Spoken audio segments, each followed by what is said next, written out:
జమ్మలమడుగులో Kadapa steel plant శిలాఫలకాలను వేసిన ప్రాంతాన్ని సందర్శించిన ఆమె అన్న జగన్ పై నిప్పులు చెరిగారు. స్టీల్ ప్లాంట్ కు సీఎం జగన్ 2 సార్లు శంకుస్థాపన చేశారని గుర్తు చేశారు. ఇప్పటి వరకు ఒక ఇటుక రాయిని కూడా వేయలేదని ఎద్దేవా చేశారు. దివంగత వైఎస్ఆర్ బ్రతికి ఉంటే కడప స్టీల్ ప్లాంట్ నిర్మాణం పూర్తయ్యేదన్నారు. ముఖ్యమంత్రి జగన్మోహన్ రెడ్డి గారు ఇక్కడికి గత 5 సంవత్సరాలలో 2 సార్లు వచ్చారు. 2 సార్లు ఒకసారి వచ్చారు, శంకుస్థాపన చేశారు. మళ్ళీ సంవత్సరాలు గడిచింది, ఒక ఇటుక మీద ఇటుక కూడా పెట్టలేదు. మళ్ళీ వచ్చారు, మళ్ళీ భూమి పూజ చేశారు. మళ్ళీ చూద్దామా అంటే ఏమీ లేదు, శూన్యం. నిజంగానే ఇది చెయ్యాలి చెల్లి పెళ్లి మళ్ళీ మళ్ళీ అన్న రీతిలోనే ఉంది. ఇదేమిటండి, జోక్ అయిపోయిందా?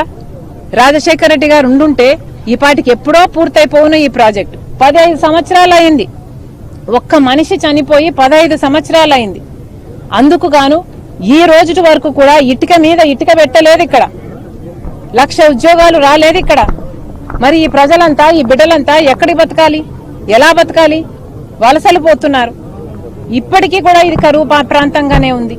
ఒక్క బొట్టు నీళ్లు ఇవ్వలేదు జగన్మోహన్ రెడ్డి గారు, రాజశేఖర రెడ్డి గారు చేసిన పని తప్ప. మరి ఇలాంటి పరిస్థితిలో మరి ప్రజలు ఎలా బతకాలి? రాష్ట్ర ప్రజలందరూ ఆలోచన